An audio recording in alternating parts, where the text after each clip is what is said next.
Fine, no. Okay. Welcome back to the From the Fabricator podcast. I'm your host, Max Perlstein. Thank you so much for joining me on this continued journey through the glass and glazing industry. Two heavyweights today, two great guests, Devin Bowman from TGP and Allegion, and then the legend, Paul Daniels from FHC. Neat insights, important insights, great stuff from these two guys that have really blazed some trails through our industry. And they cover all of that and fun conversations. I'm excited to get to them. But before I do, get some interesting and big news from my friends at FHC. Attention, Glaziers, $400 in tools courtesy of FHC. You can get a free railing installation toolkit. And that's just not any tool. FHC is giving away the fastest railing installation system on the market, the kind that saves you time, money, and headaches, and is fast enough to be named the best innovation for installers by Glass Magazine.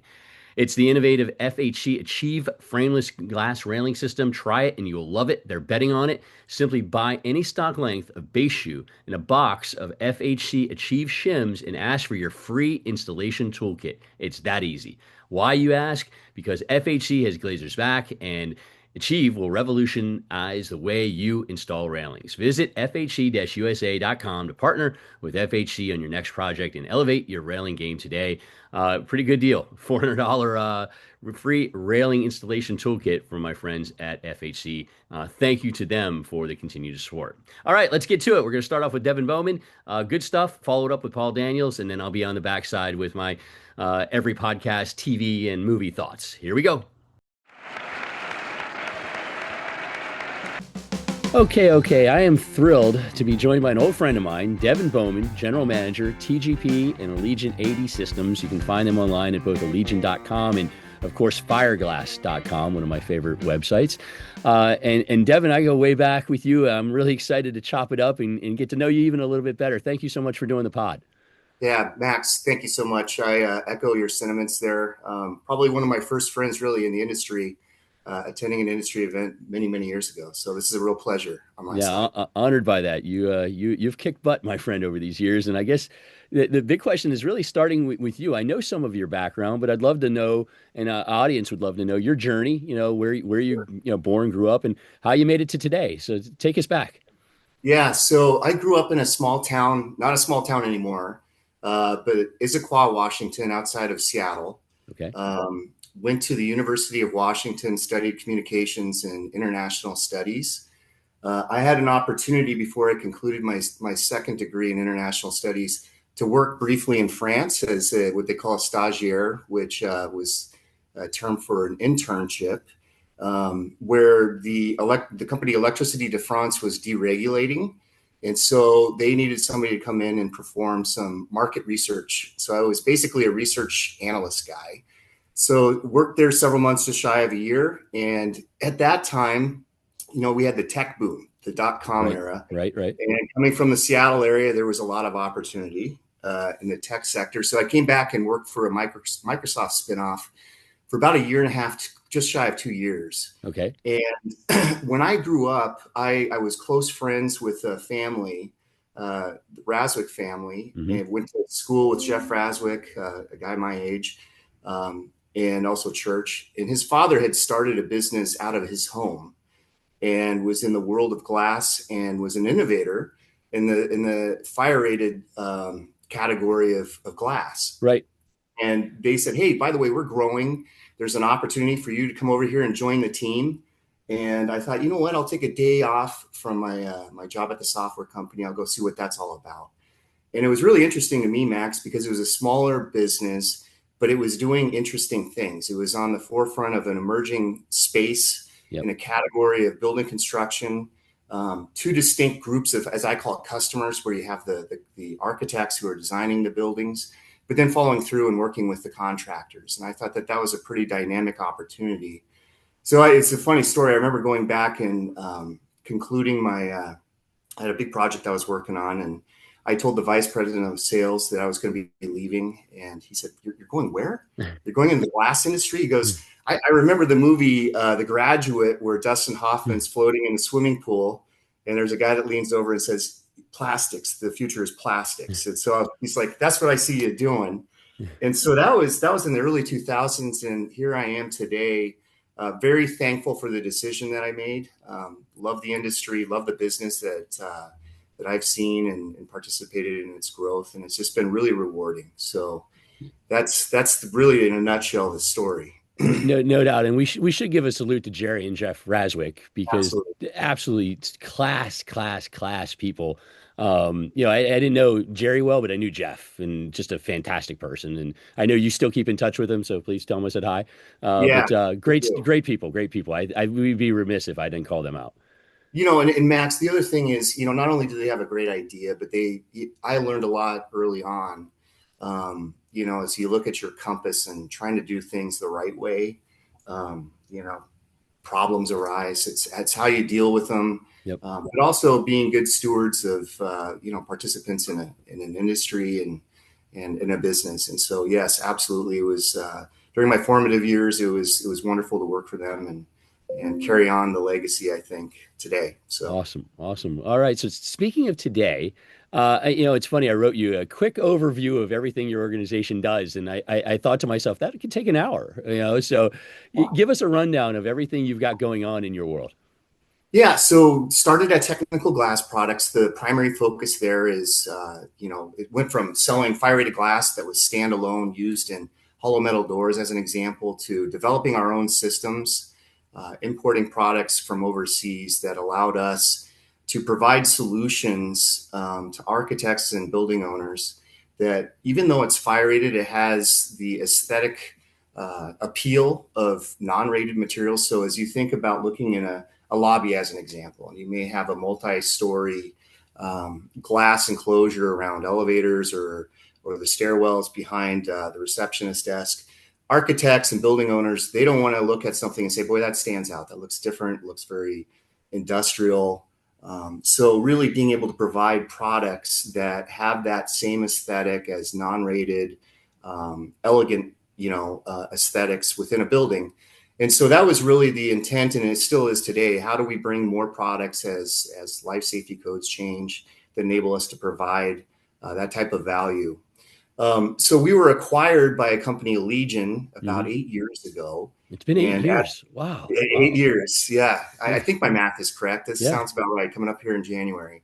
And it was an interesting journey. Really Allegion's background, it's a spin-off company from Ingersoll Rand. Mhm. And it's really the way I would put it is the access control division of that business. So door hardware and other related products like hollow metal as well Mhm. falls under that umbrella. And so we were really kind of a different category of product. Around the same time, there was another business, AD Systems, which provides sliding acoustical doors primarily in medical facilities. So really kind of fit into that fold nicely, being able to provide, when you think of the world of project-based businesses, we're using Allegion hardware. We're using the components that are provided by our, as I call it, sister businesses.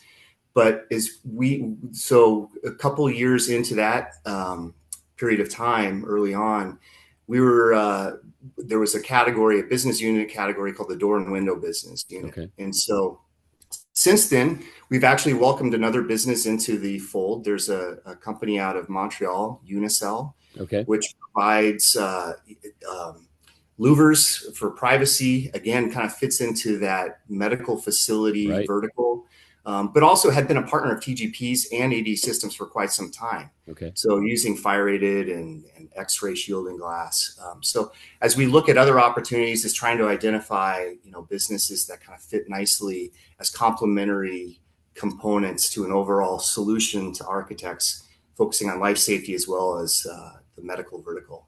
Yeah, you got a lot going on. And if you want to see it, allegion.com and also fireglass.com. I've got Devin Bowman with me, general manager there. And, it's funny, when I was kind of growing up in this industry, at one point, the hottest product was fire rated. No pun intended with the hottest, but fire rated was so crucial, and everybody kind of wanted to figure out what it was, how it worked. And now it's funny because other things have jumped into the fray. There's now bird friendly and security glazing and so on. But fire rated is still a major play. I mean, I did a conference in in Houston a few weeks ago, and I saw wire glass in a door for the first time in probably years. Yeah. So I couldn't believe it. But fire rated is still, even though it's not the lead story in the news, it's still hot, right? I mean, it's still the product to beat out there. Yeah, no, absolutely right, Max. And I harken back to our first meeting that we had many years ago at Dana Point. At that time, there was a rather large debate and discussion at the ICC level about the use of wired glass. Yep.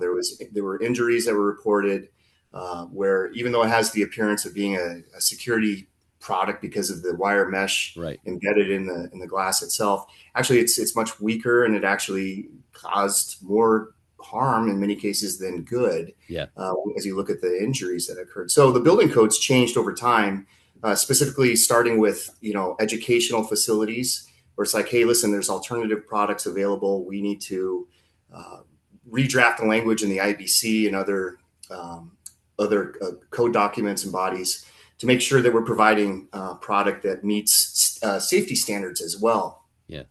And I would say, the same type of discussion is occurring today as you think about some of the other life safety requirements and the overlap with fire-rated glass. Right. And I think that that's where we take a look and understand that there are technologies available today where, you're not going to sacrifice one area of life safety to achieve another. So as an example, early on, some of the areas where we saw that overlap, there was opportunities with ballistic glass, as well as way back in the day with hurricane requirements down in Miami-Dade, where if you had lot line issues where one building's in close proximity to another, well, you need a fire-rated set of windows or a curtain wall system, but you also have to have glass that's able to withstand that high level of impact, the large missile test.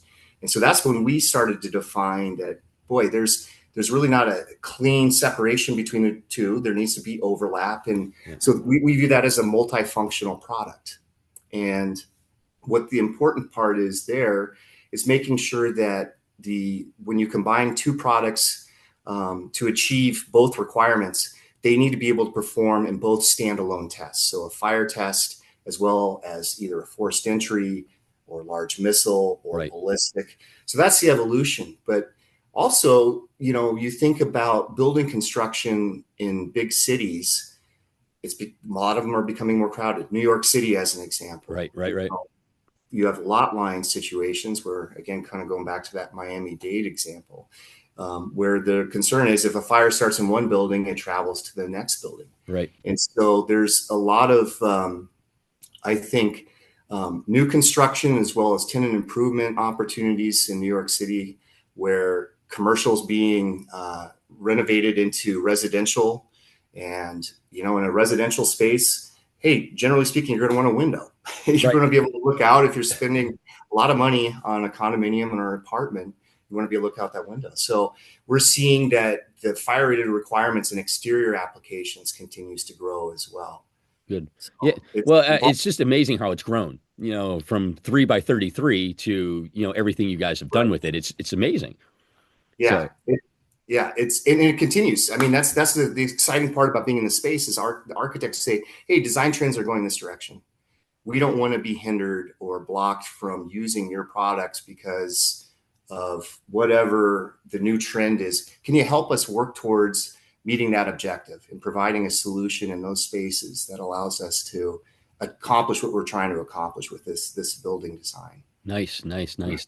Devin Bowman with me from TGP and also Allegion 80 Systems. And I always break up the podcast, and we're going to talk a little bit more, obviously, about some of the trends and where you're mixing, products in. But I always break it up with a fun question. And, this about me, but a lot of people do not. I grew up in Pittsburgh, and, during the 70s, the Steelers were pretty dominant. But for some crazy reason, I had an uncle that lived in Seattle, and I became a Seattle Seahawk fan when the franchise started in the mid-70s. So I was a Seattle Seahawk fan growing up in Pittsburgh when Pittsburgh's winning Super Bowls, and I'm in love with this expansion team. So when I got to know Devin and he was a Seattle fan, it was pretty cool. You got to tell him my story. But, I have to ask you, so the fun question for you, your favorite all-time Seattle Seahawk. I'm very curious because there's a lot of choices here, a lot of choices. Yeah, that's a hard one. And I think we had that conversation back at Dana Point many years ago. Probably. I remember that conversation really clearly. I love to tell people my story. So you were like, you could get it. You understood it. But yeah, so who would you pick? Yeah. Who would you pick? I'm going to have to provide two answers here, because I Okay. think up until the Legion of Boom days, I would say it was Steve Largent. Yeah. You know, you have a guy that set the record. He was a fan favorite. You know, I still have my 2-year-old son wears a legitimate from the late 1970s Steve Largent jersey. Nice. So that's that near and dear to my heart. But I got to tell you, watching Marshawn Lynch during the run to the first Super Bowl, man, you know, the beast quake that occurred in the stadium out there, he was just phenomenal. So I would have to say today it's Marshawn Lynch. Nice. It's funny. I'm old school, so I get the Largent thing, but you're right. The Legion of Boom and that team, and the success that they had, you had to give it up, and of course that earthquake, the beastquake, was something of legends for sure. Yeah. So yeah, that was very cool. Okay, I like it. It's a good fun question for me. It's probably more for me than you, but I loved it. So very cool. So continuing on, so fire rated. You talked about having other uses, and where I found it really interesting is school security now is a Yeah. huge issue. Yeah. And you and your company stepped into it with a really kind of I think, a unique play. You have the fire rated, you have the ability to make it protective, and you have the hardware, the locking systems. Yeah. And so, I mean, I think that is huge. How did that all come together? Because this is still a pretty young sector. I mean, codes are still being talked about and standards. How did you guys pull this all together? I know you're brilliant and you probably figured it out in 10 seconds, Yeah. but how did it come together? Yeah. So this really, I would say where we put a concentrated focus on this was after Sandy Hook. Okay. And there's a partner company that we work with that provided a product, a school solution where the Sandy Hook situation really drove innovation on their side. Right. And from, the School Guard glass product was the product that I'm referencing here. And we were contacted by consultants that were asking the question, hey, within schools, we have these fire rated requirements, but we also need to really focus on providing a level of security. And the way I put it, because you brought up hardware there, Max, is access control, Right. making sure that, you're providing that level of protection, controlling who's coming in and out of a building, quite frankly. Yeah. But what's still really important, the NFPA had a report that between the years of 2014 to 2018, there was about 3,200 fires in schools. So that's still very much a real and unfortunately a common occurrence in the school environment. So it's still a very important topic. Right. Understandably, the focus also is, as we see these unfortunate incidents occur with, people intending to cause harm in a school, Right. we need to tend to that too. So as we were looking at this and understanding that there were folks that, whether it be, members of school boards or it's the architects or designers, they're saying, we want to do something about this. Coming to folks that focus on life safety, such as us at TGP, really sparked the question, like, what's the right thing to do here? Right. And then going back to the same logic that applied, before with ballistic and fire rated and large missile and fire rated, it really was, let's make sure that we go through the proper testing to make sure that we understand how the product performs when they're combined. But the challenge is, there were really clear guidelines in the IBC about what are the required fire rated tests and how do you achieve a 60-minute fire rating, 120-minute fire rating. There really aren't. Today, we're getting there. Yes. But at the time, there weren't any guardrails really to say, well, here are the tests that you need to perform and pass in order to have a level of forced entry, I think is the most commonly used term. Correct. To provide that level of safety and security. And so that's where, you started to see, based on, we're not the only manufacturers or suppliers out there, and others started entering the space. And so at the time, we decided to take the best of what we viewed as being available. There was an HP white. It was basically a test protocol, not recognized in the building codes, but it closely resembled, or at least exposed the products to the type of instruments, somebody who's in there intending to cause harm, to break through either a door or a window to gain access either into a building or into a classroom. Correct. And so the other piece that we thought was really important, going back to the Miami-Dade example, early on, you were allowed to have component-based approvals. So if you had a piece of door hardware, like a lock set, as an example, went through the large missile impact in a generic brand X door, well, you could take that test report and the test report for the hinges and for the glass and for the door, tested in different combinations with different manufacturers. And a consultant would be able to say, or the governing body would be able to say, you know what, taken as a whole, we're going to approve this. Well, that's changed in the state of Florida now. Now it's a system-based approval process where it's very specific to, if you test these components in this configuration, that's where you're going to get the approval. Right. It's locked, and that's what's listed in your approval page. Right.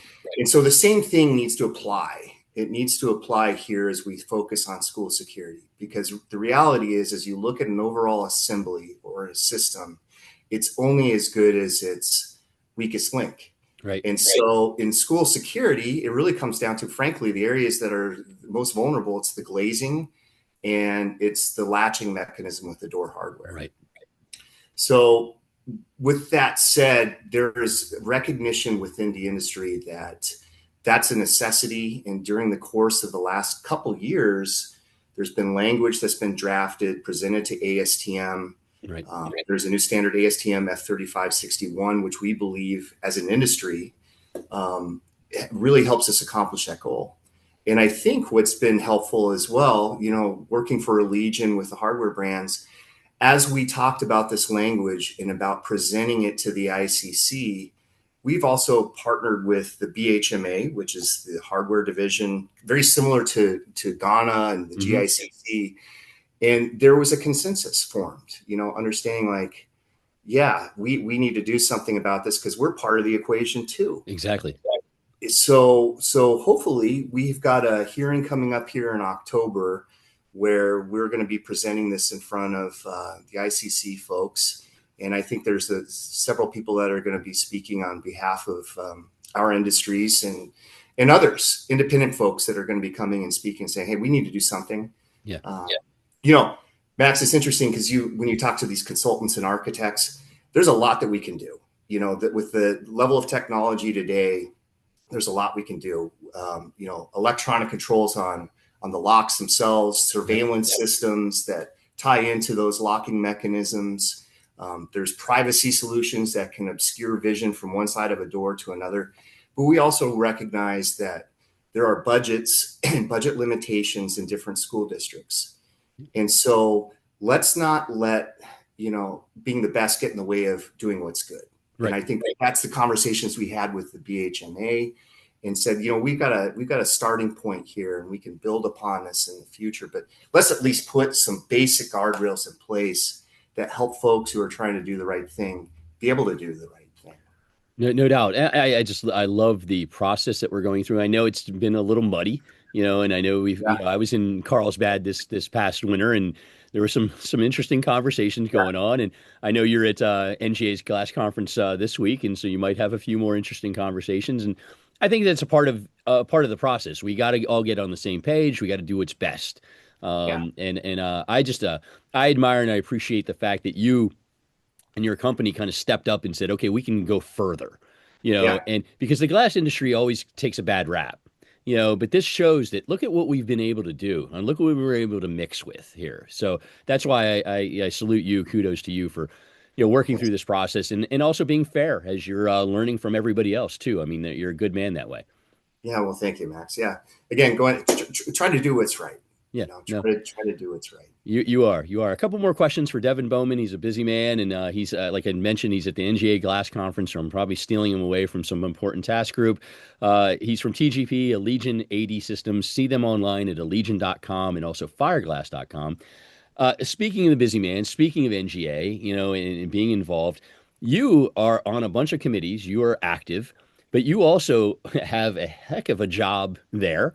You travel a lot, you have a lot going on. How why is it you? Why is it important to Allegion? Tell me about, because not a lot of people who would be in your position would be doing what you do. So obviously there's a commitment there and a priority. I think this goes back to Max early on during my formative part of my career. I go back to one of the products we sell, Firelight. Early on, when there wasn't the IBC, but there were different building codes like BOCA and others throughout the United States. And the language that was used in the building codes was written specifically around wired glass.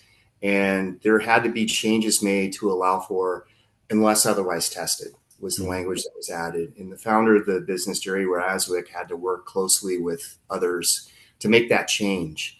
And again, going back to, looking at the hearings that occurred with the wired glass, working closely with Tom Zaremba as a code consultant, as he's helped us in other areas of debate about why, fire rated glass.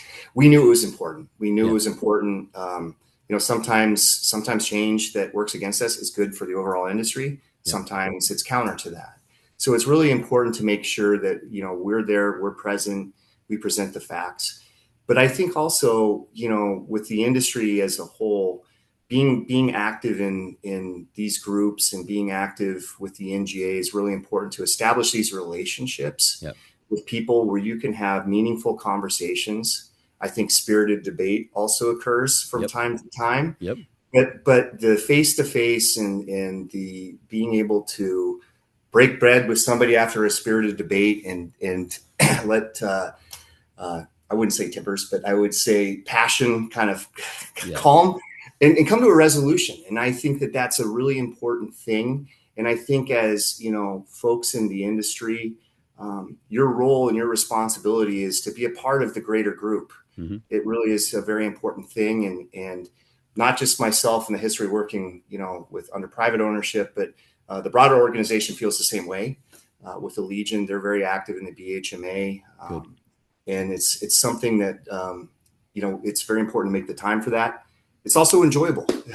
We're lucky. I think in our industry, we're lucky. And this better than most. As you walk around the room, there's good friends in the industry too. And great people. These don't happen as often as the great conversations and productive work. So I think the bigger problem we have is we all like to catch up with each other, and sometimes we have to break away and get work done too. So, yes. But big fan of everything we got going on. I appreciate what you do because again, you could have passed this off years ago, and yet you have stayed personally completely committed. So that good on you, my friend. Good on you. No. So wrapping up, we got one more question for Devin Bowman, General Manager, TGP and Allegion AD Systems. 2026 coming up pretty quickly now. It is an interesting world we have right now. And, you touch a lot of things because you're an international sort of guy. How are you feeling for 2026? Do you feel like it's going to be the same, better, worse, cautiously optimistic? I mean, what's your gut telling you about next year? Working with international suppliers, it's interesting, Max, because they look to us and say, boy, things in Western Europe are slow. In Japan, boy, we're looking to North America as the area of opportunity. And I would say based on the level of activity and the number of projects that we're looking at right now, unless there is some unforeseen catastrophic event or another pandemic or we get drawn into a war of some type, if it's business as we saw as usual in 2025, I believe with confidence that 2026 will be another good year. Good. There's a lot of exciting projects that are underway or being talked about for 2027 and beyond. And, I also look to major markets like New York City, which, boy, completely shut down during the pandemic and took a while to recover, but it is back, and it is back in a great way. And other markets are too. So, I'm definitely not a glasses half empty guy, but I also have learned you can't always be.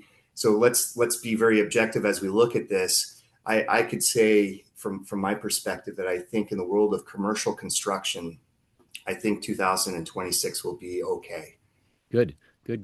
I appreciate that. And I do like certain things are like just ready to burst. Yeah. and so even those areas that might be soft, I still see something coming here, and just want to get everybody happy again. That's the Yeah. whole thing. I don't like conflict anymore. When I was younger, I loved conflict. I'm old now. I don't like conflict. I like Hakuna Matata. I mean, everybody be happy, sort of thing. So, but Devin, thank you so much for doing the podcast. Once again, TGP and Allegion AD Systems, see them online, allegion.com and fireglass.com. And have a good conference at NGA there in Ann Arbor, Michigan. And I hope to see you in Orlando at Glassfield so we can You actually will, catch up man. in person. Yeah, I look forward to it. Let's break bread. Absolutely. Absolutely. Stay well, my friend. Thank you so much for doing the pod. All right. Thanks, Max. Thank you. See you. Hey Glaziers and Fabricators, FHC, the frameless hardware company, is here to support your business. In addition to offering a complete selection of glazing tools and supplies to get the job done right, we design, engineer, and manufacture a comprehensive offering of frameless shower door systems, heavy glass doors, aluminum entrances and storefronts, architectural railings, transaction and display hardware. Privately owned and American made, FHC prioritizes you, the customer. You now have a choice. Visit fhc-usa.com. Okay. Back to the interviews, and I've got Paul Daniels, Vice President, Architectural Business Development, FHC, Frameless Hardware Company. Find them online at fhc-usa.com. They sponsor this podcast. They're unbelievable. And Paul, I'm thrilled to get you. You're a legend in the industry. I got you on my podcast. Thanks for doing it. Well, thank you for asking.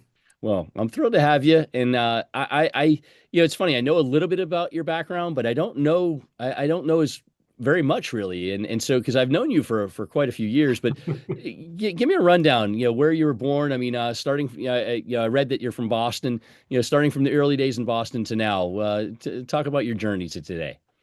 Well, Boston is where I started. I was born in downtown Boston at St. Margaret's Hospital, where all the good Irish Bostonians are born.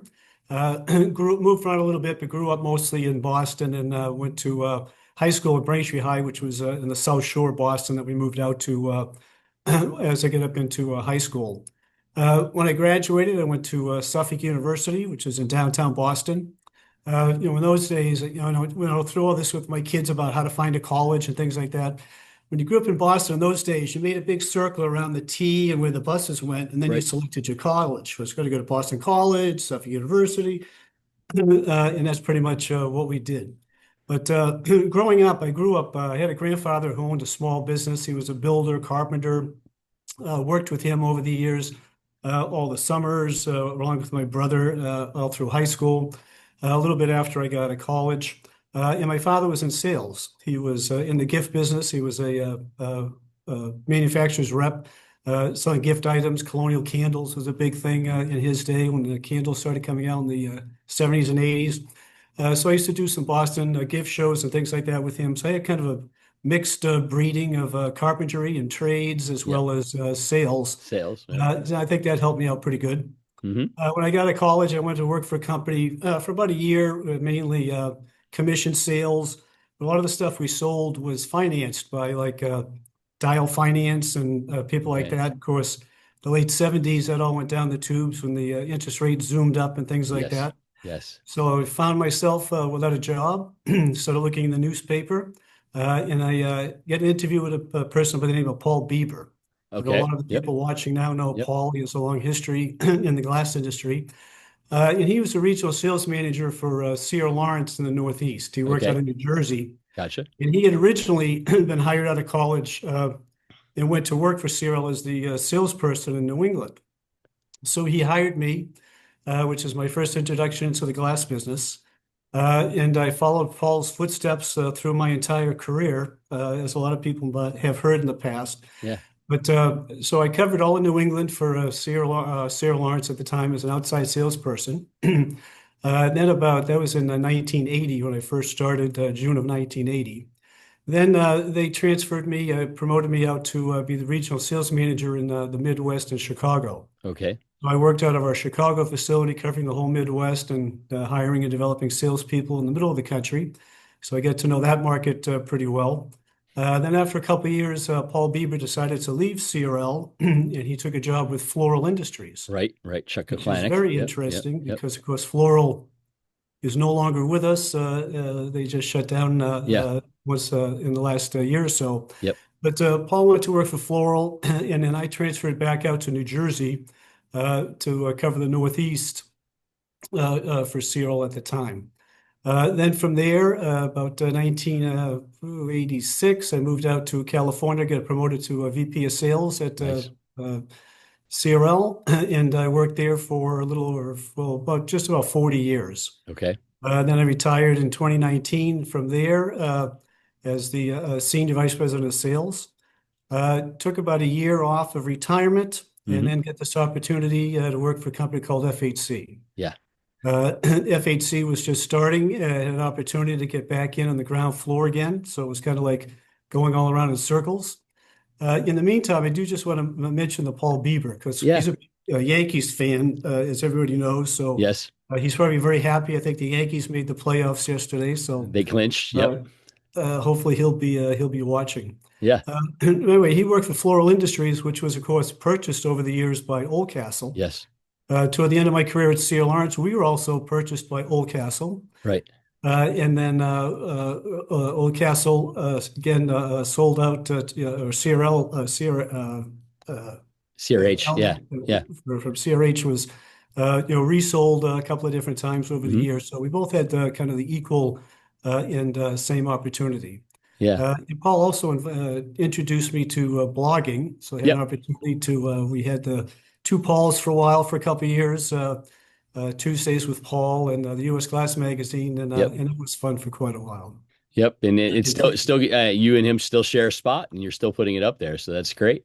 Yeah, well, we still every time I have to do it, I say I'm going to get rid of, stop doing this. I don't know why I'm torturing myself, but you know what it's like to come up with a new topic and new people every week or every month. It is tough. So we continue to do that. Awesome. So that's pretty much my pedigree and how I came up into the glass industry. I knew nothing about the glass industry.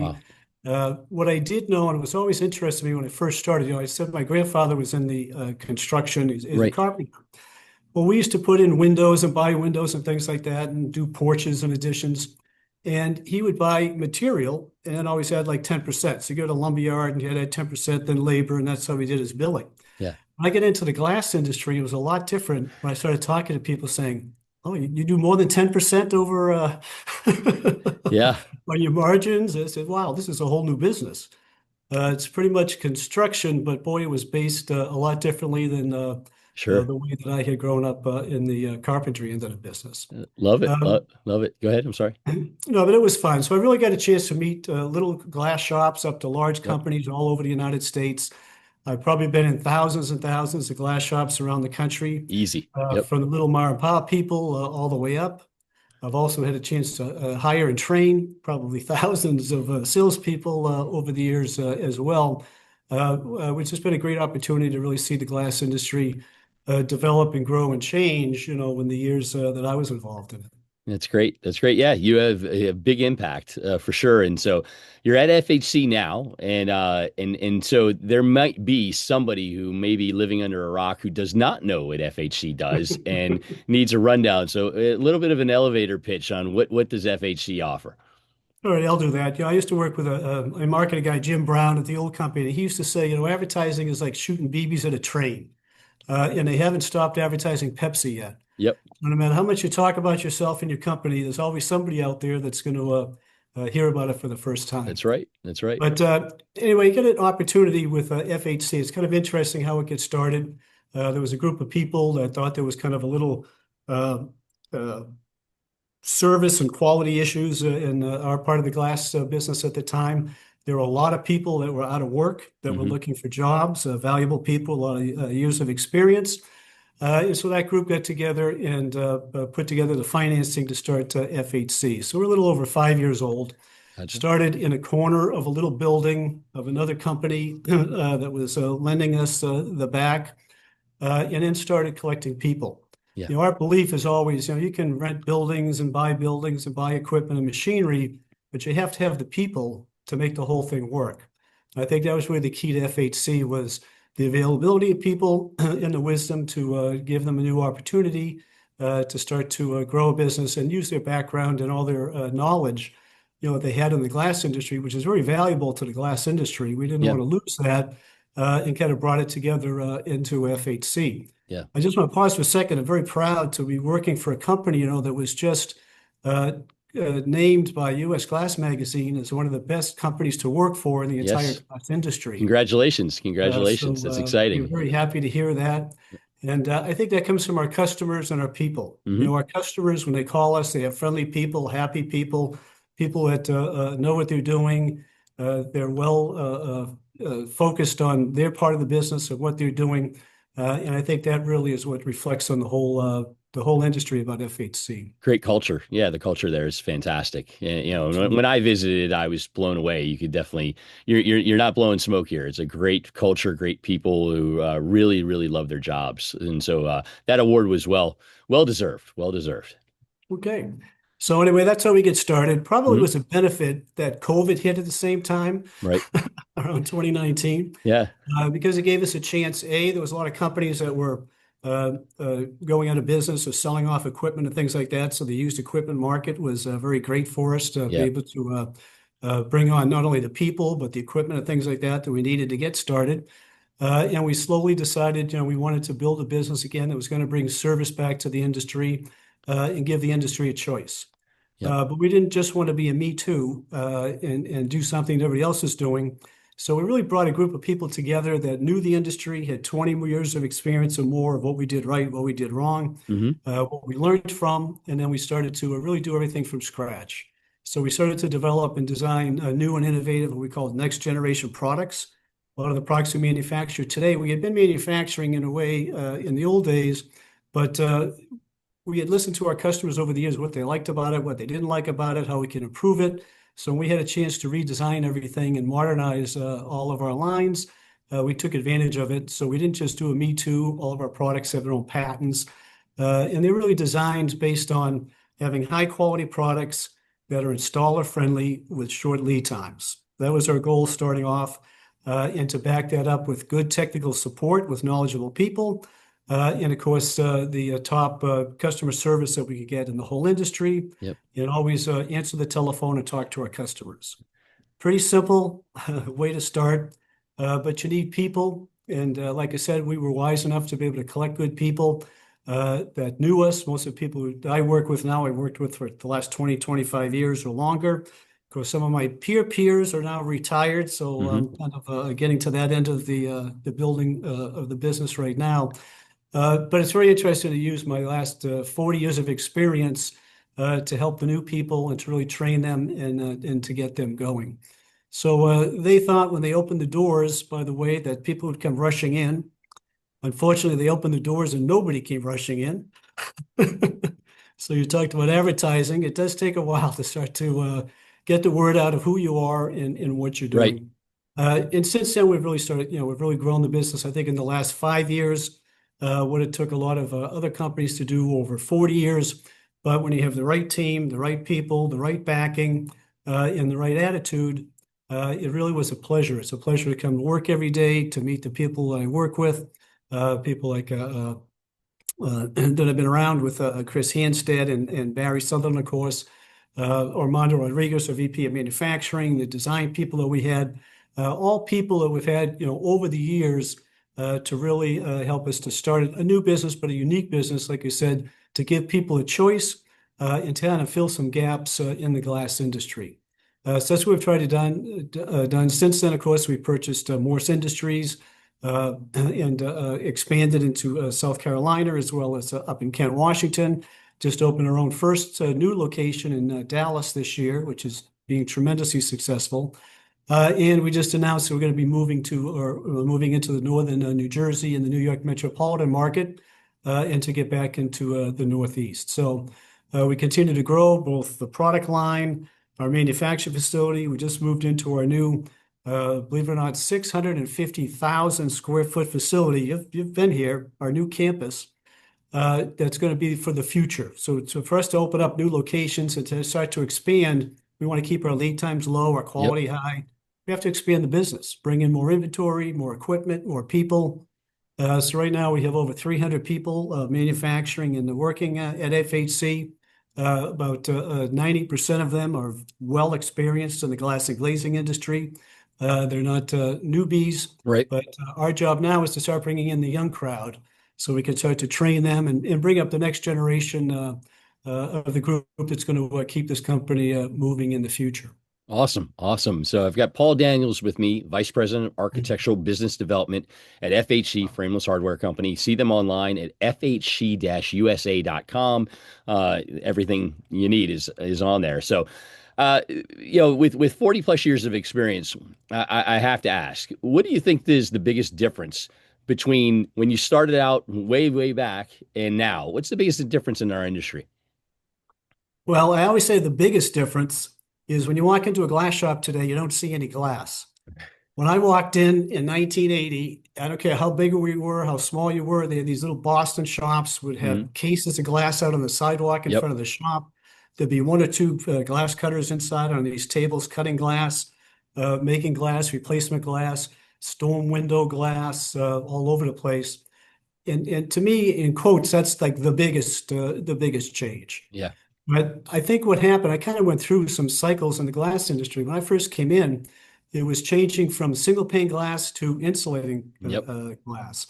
And that was huge. So now you sold two pieces of glass instead of one. And that was kind of a boom for the industry. Replacement windows were a big thing.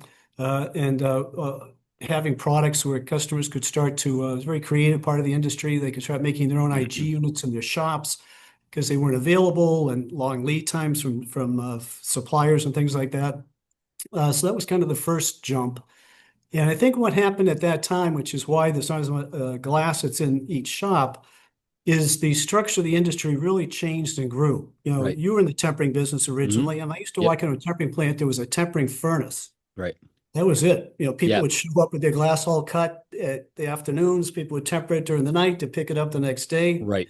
But as glass changed and the fabrication changed, you had the IG fabricators came in, the temperers and the fabricators really started to build a real infrastructure for the whole glass industry. They bought new equipment, they expanded their businesses, they put in more tempering furnaces, automated IG lines, and that really helps the little small guys stay in the glass business. Yep. Same at the supply side. As with CRL, it used to be, I won't say hundreds, but every city and town had their own little glass supply place, Yep. it seemed, and then that kind of consolidated and had companies come in that were supporting the industry with manufacturing.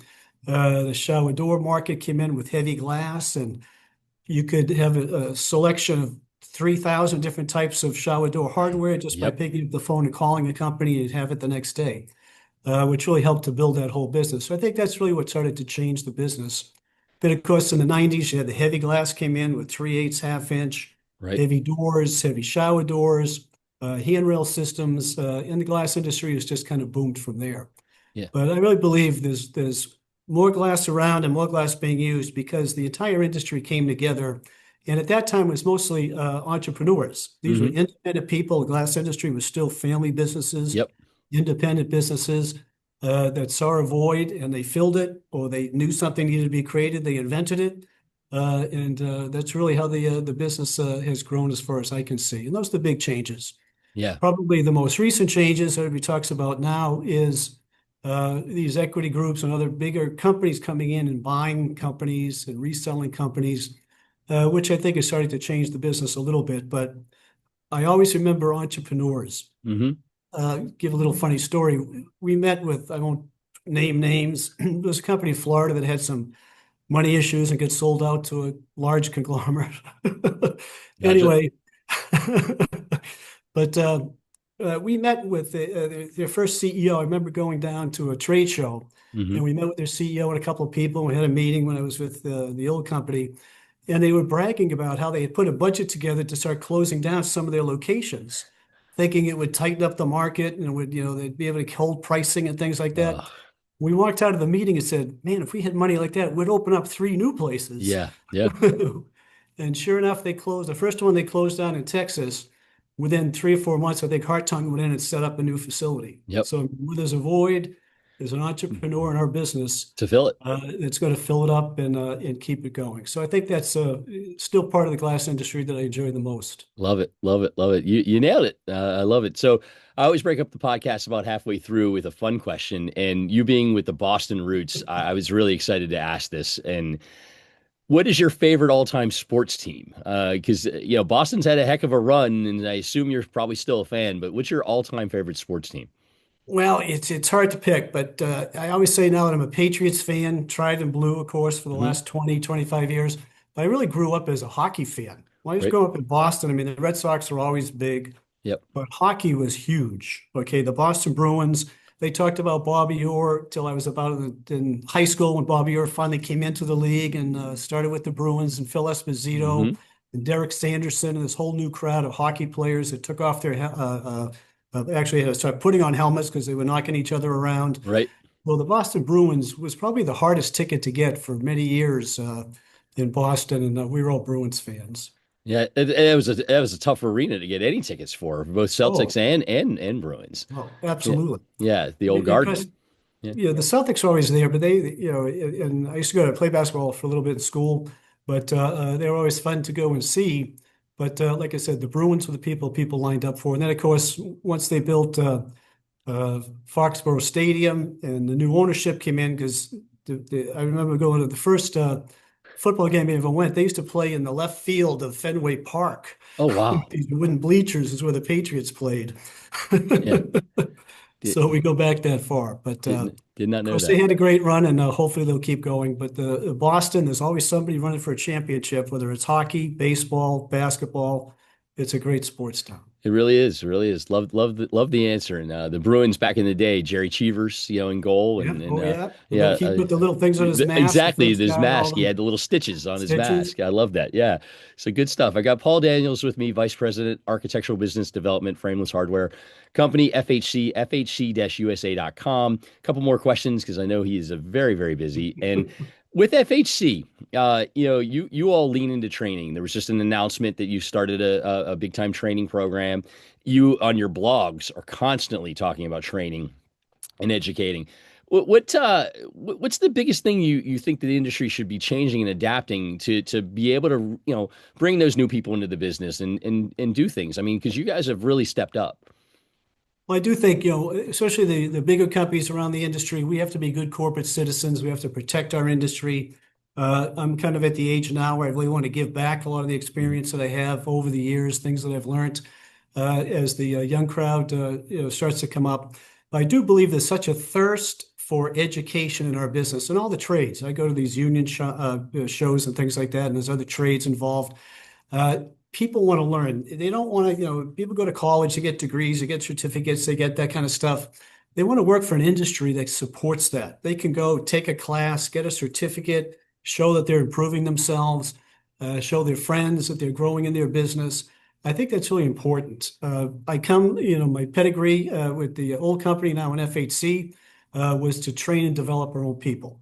I Hmm. used to have used the phrase with some of my managers. It's always easier to train somebody than to retrain somebody Yep, yep, yep. when you bring them into the industry. But people want to be part of something. You know what I mean? They want to be trained. They want to be able to get to the next level. They want to really believe they're in a organization, in an industry that's going to take care of them.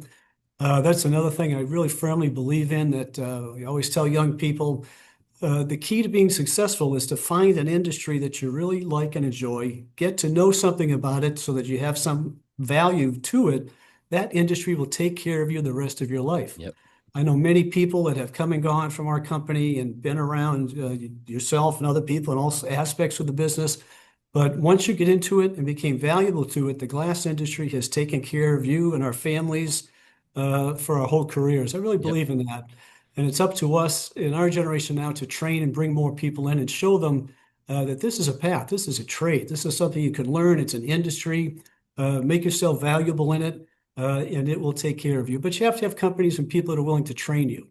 Yeah. So I really do believe in training. The old company, this company too, now we just hired a trainer. Yep. So a full-time trainer, their job is just to train new people coming in, train when new things arrive, new computer systems come out, new opportunities.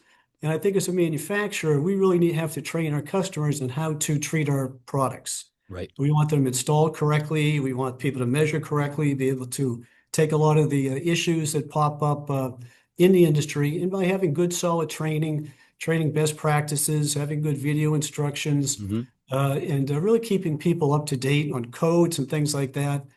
gives us all an opportunity to grow and get better at what we do. So I believe as one of the leaders in the industry, and of course the Freeze Foundation, which is kind of behind a lot of the teaching and learning that we do here and support, I think needs to be done. I would hope a lot more larger companies in the industry really understand that and believe in training and developing people.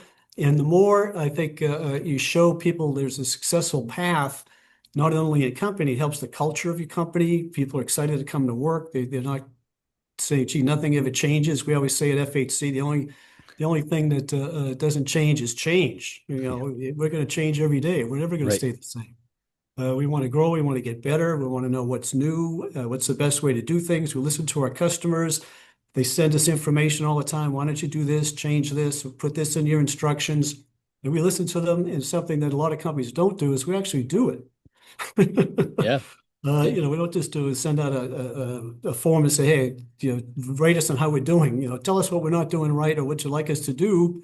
And we'd certainly like to help you out. So I do believe in training. I think there's a thirst for it. I do these webinars and stuff. We get more and more people to support on these webinars and stuff that we get now compared to even 5 years ago is tremendous. And believe me, when I do one of these classes, if we forget or somebody doesn't get the certificate, that they attended, you get a call or something the next day. Oh, here's my certificate. I'm really excited to get that.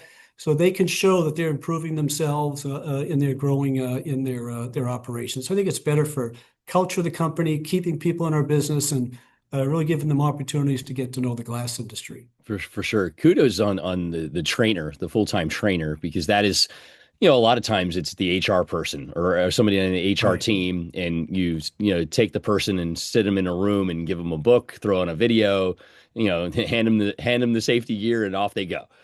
So it's doing it the right way, and I give you a lot of credit for that, and makes a ton of sense. I mean, that's what we have to do. It is a great industry. Completely agree with you there. Switching gears a little bit. Obviously, the industry right now is like everybody is wondering what's going on with the tariffs. That changes daily, seemingly. The tariff situation, has it affected you guys? Any impact? I mean, how are you rolling with it if it is impacting you? What's your thoughts on that? Well, when I say it's not impacting us, of course it's impacting, okay? I mean, but you have to have, and you want to work with companies that know their business, okay? They know how to treat tariffs, they know how to import products, they know how to get access to products. In the way it's affecting us, we look at it as everything is a one-off, okay? It's not like, oh, we have to raise all our prices 10% because there's tariffs. No, some products are going to be affected a lot more than other products. Aluminum tariffs go up, and if you just selling a stick of aluminum, it's going to go up. Yeah. But if you're selling a window or a door or something that's made of aluminum, that might be 10% of the total cost of the product. So, I mean, it's not going to affect the product that much. So we're looking at everything individually. We're trying to work with the best resources that we have and buy the best way that we can to help to, if there is any, tariff issues, when it gets down to the customer level, they're going to hardly feel it, or we're going to do everything possible to keep tariffs from really interfering in our business. But it's something you have to pay attention to. But you have to know what you're doing and how to handle it. And tariffs don't affect everything. And you can change suppliers, find domestic suppliers that all of a sudden are very competitive. So you really have to know your business and how to work with them.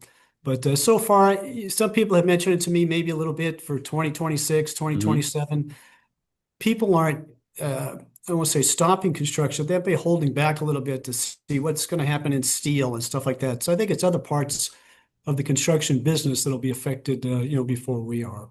Gotcha. I'm going to ask you about the forecast in a second, but the interesting thing is when you mention aluminum, aluminum's been volatile for years, long before they just raised tariffs last year in the last administration on aluminum. Yeah. So that's, like I said, that's going up and down. It's a big part of our industry. Yeah. And it's always been there. So you're right. I mean, tariffs are in the news every day, and people worry about them.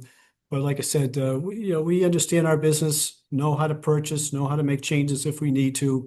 And like I said, trying to make it as easy as possible for our customers. Good stuff. I got one more question for Paul Daniels of Frameless Hardware Company, FHC-USA.com. You mentioned about, the building aspect, 2026, 2027. Right now, what I see, and I know you see a lot of the country too, it's soft. There's a lot of soft spaces out there. Some markets are still hanging in there. Some are not. I think your old hometown of Boston is a real soft right now, at least from what I'm seeing. What are you seeing out there, and how's your vibe? Good, bad, ugly, or we get some positive light at the end of the tunnel? What are you thinking? Well, I think our business in general is still, I think, taking advantages of just growing our customer base and just growing our market share. Oh yeah, for Okay, sure, so you our guys. business Yeah, is, we're growing, we're expanding, we're opening up new locations, keeping our inventory up to keep our customers supplied. yep, So you're going to continue to follow us. So I see that, and construction has been such a boom. Okay, when you say it slows down, I mean Boston was booming so for so yes, many years. I mean you couldn't walk with the cranes and construction going on at that whole new seaport and everything they put yep. in. And now it's probably going back to normal. Is Which what I would which say. people don't remember, I guess, is what Correct. yeah. Correct. So I think it is leveling out a lot, but we do see a lot of renovation in the U.S. market, new skyscrapers and things like that. Maybe not as many. Las Vegas is still a very strong market for us. We have the Olympics coming to California. That's That's right. a big market. Southwest is a very strong market still. So I think there's plenty of business to go around. Might not be as easy or as plentiful coming into the future. We'll see.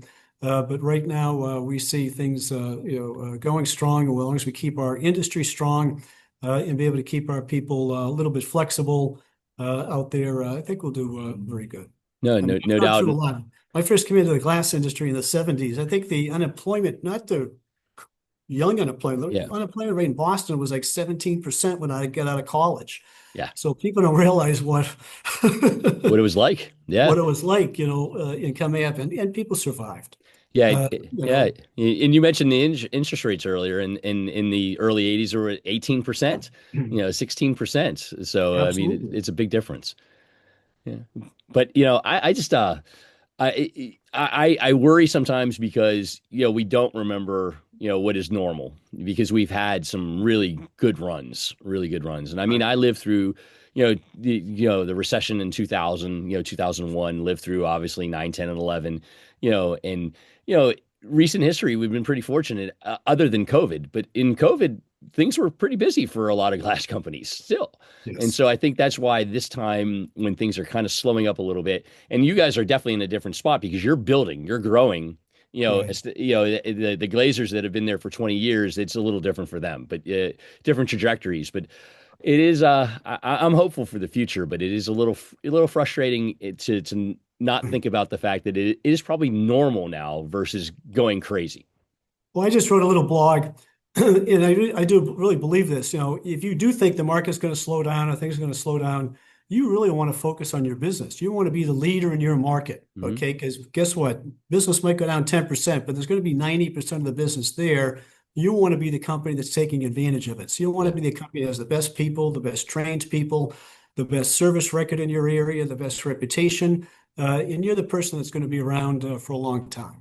That's good advice. It's great advice. Great advice. Paul, I really appreciate it. I've Paul Daniels, Vice President, Architectural Business Development at Frameless Hardware Company, FHC, FHC-USA.com. Thank you so much for taking the time today. This was very, very cool. I enjoyed the whole run through, and your knowledge is off the charts, my friend. So thank you so much.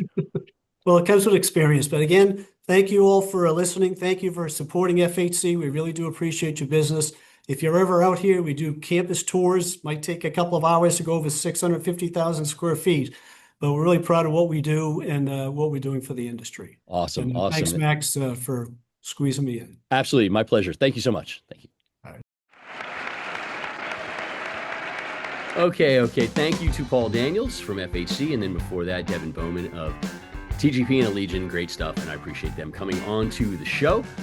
Before I get to my TV thoughts, a thank you to FHC for their support of this podcast. They are doing a special promotion right now. Glaziers can get $400 worth of tools courtesy of FHC and get a free railing installation toolkit. It's pretty easy. Go to FHC-USA.com, buy any stock length of base shoe and a box of FHC Achieve shims, and ask for your free kit. You'll get it. and they'll take good care of you. FHC-USA.com to partner with FHC on your next railing project. All right, so wrapping up TV time. I think I mentioned last podcast that I was excited to see Black Rabbit on Netflix. Jason Bateman, Jude Law. I got one more episode to go. Jury's still out. It's pretty good. Yeah, I'm struggling with it. It's not a superstar, but it's pretty interesting. I'll give it like a 6 out of 10. Meanwhile, an interesting, different sort of doc on Amazon Prime called Cocaine Quarterback, and it's about this walk-on bench warmer at USC who turns into a very powerful sort of cartel guy out there. So very interesting stuff on Prime. Cartel Quarterback and Black Rabbit on Netflix. All right, that wraps me up for this time. Glassbuild, real quick, MaxPod25 is your code to join us at Glassbuild coming up soon in Orlando. So look forward to our next podcast. We got 2 great guests lined up again. See you in a few weeks, but thank you for listening to this one. Thank you for the support, and we'll see you next time. Oh, the music is stopped.